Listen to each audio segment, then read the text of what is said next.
Noche del 9 de marzo, nuestra sexóloga de cabecera, Ana Elisa Rosas. ¡Bravo! Hola. Ana Elisa. Hola. ¿De qué vamos a hablar el día de hoy? Hoy vamos a hablar de los conflictos con violencia y los conflictos sin violencia. Que finalmente son conflictos y los dos deben de lastimar tremendo, ¿no? Un poco. Va a sonar raro, pues, pero lastiman diferente. Sí. Es realmente, en unas se tiene más, primero, como hablando de conflicto, es la diferencia de interés, ¿no? Tenemos diferencias de intereses y que además sí deberíamos tener, ¿sabes? Estas clases, yo creo que desde como secundaria por ahí, porque una de dos, comúnmente ante los conflictos o rehuimos, como la sensación de esto se va a poner feo, o no quiero que, como generar conflicto tal cual, y entonces retiramos, por así decirlo, de la mesa nuestras cartas para que la otra persona pues ponga las suyas y digamos todo está bien. De otra manera, lo que suele suceder es más bien como formas más agresivas de decir pues esto es lo que yo quiero y así es como se tiene que hacer, y entonces nos entrampamos en algunas cuestiones que pueden o no llevar a la violencia. Uh-huh. Y de ahí que pues deberíamos tener estas clases porque los conflictos están todo el tiempo. Algunos autores, Freud, uno de los, bueno, lo ubicamos mucho en la psicología, incluso decía que somos seres tanto en conflicto que incluso vivimos en conflicto con nosotros mismos todo el tiempo, ¿no? Claro. El hecho de querer una cosa, pensar que debemos hacer otra, como el que manejar entre lo de adentro, lo de afuera y entre nuestros mismos propios intereses de quiero pero no quiero, y todo esto hace que vivamos en conflicto continuamente. De verdad que serían temas básicos y lamentablemente en México tenemos muy pegado todo el tema del enojo y el conflicto, igual a ira y igual a momentos de violencia y esto que decías justo de lastimar. Mientras que en el conflicto, que no es el que comúnmente ubicamos, quiero decirlo, no es que sea el que podamos reconocer fácilmente, mientras que el conflicto sin violencia, al final puede haber sensaciones de tensión, inclusive podría llevar a niveles de resolución diferente, porque podríamos acabar construyendo ni lo que tú pensaste ni lo que yo pensé, sino algo inclusive mayor, una vez que se atraviesa la crisis del conflicto. No es el que nosotros podemos ubicar. Lo que ubicamos es cuando hay conflicto, normalmente va a venir un momento de mucho enojo y que puede acabar en rompimientos o que puede acabar en términos de violencia, alguien que de alguna manera somete a la otra persona para que se haga lo que la otra persona desea, ¿no? Entonces, pues un poco ubicando los panoramas, primero es esto de poder ubicar que no es el que más conocemos, pero que existe la forma de resoluciones de conflictos sin violencia que además nos pueden llevar a tener mucho mejor término que cuando no hubiera habido el conflicto. Cuando hay conflicto, lo que está sucediendo de hecho es que cada una de las partes está poniendo interés y atención a una parte que lo considera lo más importante y por eso lo sostiene, y otra parte de la relación está sosteniendo la otra parte que también lo considera importante, y que de hecho lo único que está pasando es una cierta parcialización de la información, por así decirlo, que cuando se integra es eso, podría haber mejores resultados tomando en cuenta las dos partes que si no se hubiera generado el conflicto, porque solo habría una parte y nos vamos por el mismo camino todos, ¿no? Ya.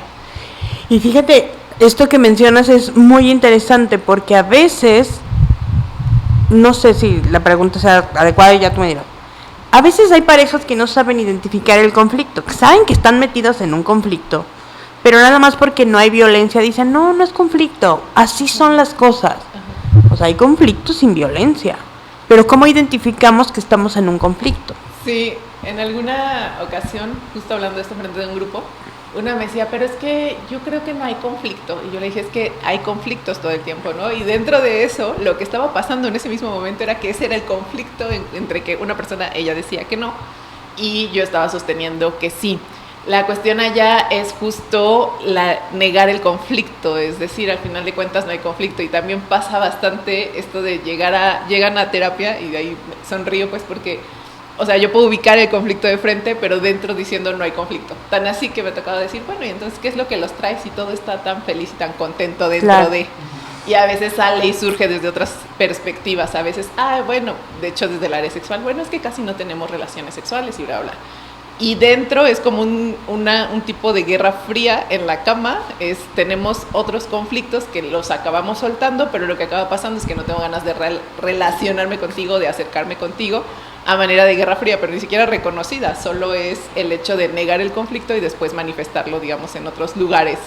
Y eso está bien interesante porque cuando hay una circunstancia como que no empata, como que no está funcionando bien, comúnmente algo de fondo puede haber en términos de la relación, pero que la cuestión ahí es que una de las partes, o inclusive ambas, que ahí es cuando se conjunta más, prefieren no mirar lo que está generando conflicto, entonces como voltear la mirada a la otra parte y entonces desde ahí ya parece que no pasa nada, pero acaba resbalándose de todos modos, digamos como salpicando a otras áreas. Y esto dices, fíjate, o sea, decías, es que ya de entrada, si no hay relaciones sexuales, de entrada ahí ya hay un conflicto. Ahí algo está pasando, claro, ¿no? un conflicto. Sí. ¿Y en qué momento saber cuando el conflicto que existe, ya sea con violencia o sin violencia? Bueno, con violencia yo supongo que en cualquier momento, pero ¿cuándo ya se tiene que pedir ayuda?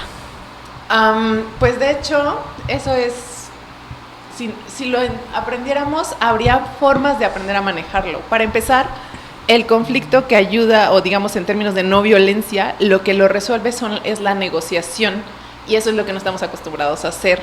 La negociación tiene que ver con, bueno, yo quiero esto, pero tú quieres esto, ¿qué es lo que yo te puedo ofrecer? ¿Y tú qué me puedes ofrecer? Y entonces empieza un cierto grado de negociación.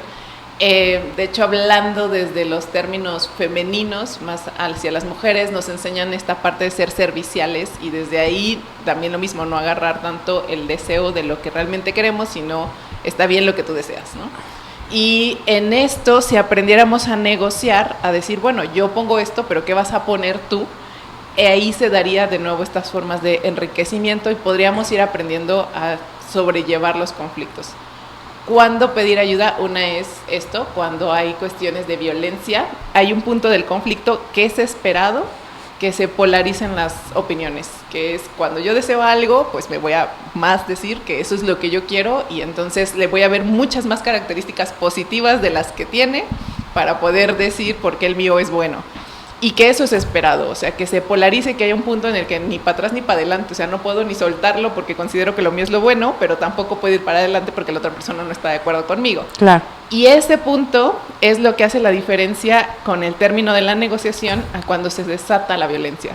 Cuando se polarizan las opiniones, podría venir la herramienta de, bueno, pues tú qué ofreces o yo qué, y qué es lo que podemos ahí empezar a conjuntar, aunque no estoy de acuerdo, pero vamos tomando en cuenta las opiniones de los dos, a cuando lo que sucede son mecanismos a través de los cuales sometes a la otra persona, y entonces se empieza a notar que, pues ya la Guerra Fría, la típica de la ley de hielo, ya no te hablo, ya así como ni siquiera existes, y entonces es una manera de empezar a someter.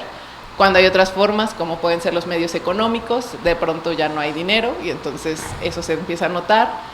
O tal cual manifestaciones de enojo que pueden ir en aumento, ¿no? Que pueden ser, empiezo a azotar puertas, empiezo a como no estar presente, a gritar ante ciertas circunstancias, etcétera, que lo único que está haciendo son manifestaciones para someter a la otra persona y que suelte el argumento el cual está queriendo sostener.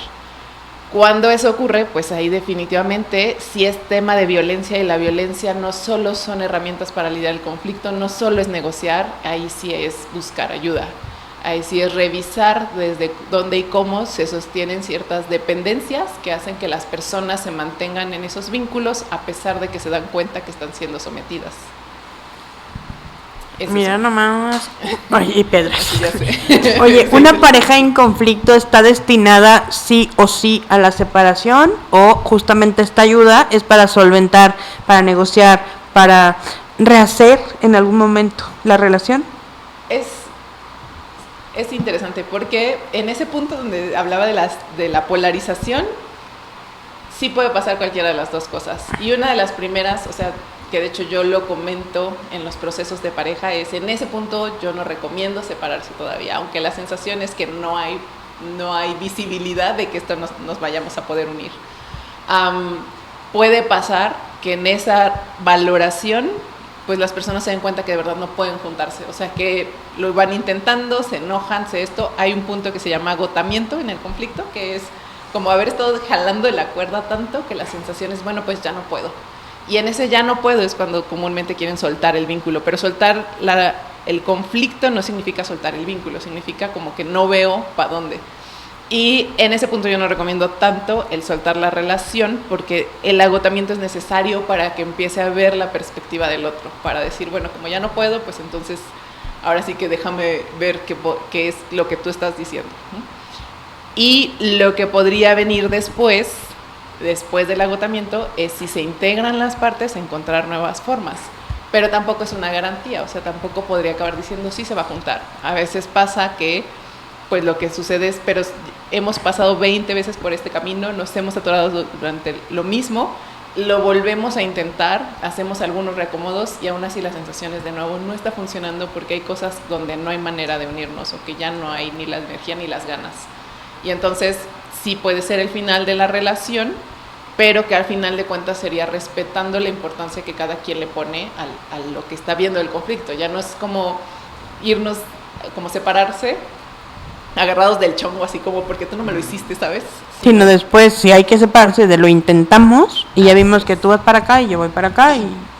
Así es, y ya comprendí lo tuyo, ya comprendí lo mío, sin embargo, pues no hay manera de unirlo. Y entonces ya hay una sensación como, no sé si llamarlo como de respeto hacia la otra persona, como un tanto más de integración, de entiendo lo que quieres decir, pero realmente no puedo con eso, o sea, ya no hay manera. Y entonces, si ocurre esa separación, pero ya no está, de verdad, ya no están del chongo así de porque tú hiciste, porque no me entendiste, porque no sé qué, bla, bla, sino comprendiendo que somos diferentes y que el camino no logra unirse. Pues qué interesante. Ahí están los datos de Annalisa Rosas en ya están pasando, el sí. Facebook, para que si alguien quisiera, pues... Si está viviendo esta exacto, situación. está viviendo, me dio comezón aquí. Si alguien está viviendo... Ay, ¿cómo te identificas más? Ay, si alguien comentario. está viviendo. Ay, Annalisa, ¿cuál dices que es tu teléfono? Bueno, ahí si alguien necesita los datos, ahí están pasando por Facebook, porque es muy importante.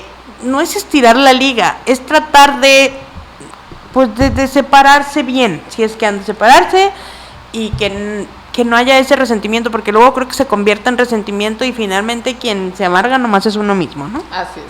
Annalisa, pues muchas gracias, como todos los miércoles. Es un gusto. Gracias, fue Annalisa Rosas, nuestra sexóloga de cabecera, Marco Mesa, que sigue. Vámonos con Maru de la Maza, que nos hace esta reflexión a propósito del 8 de marzo. Un mujerón, como Annalisa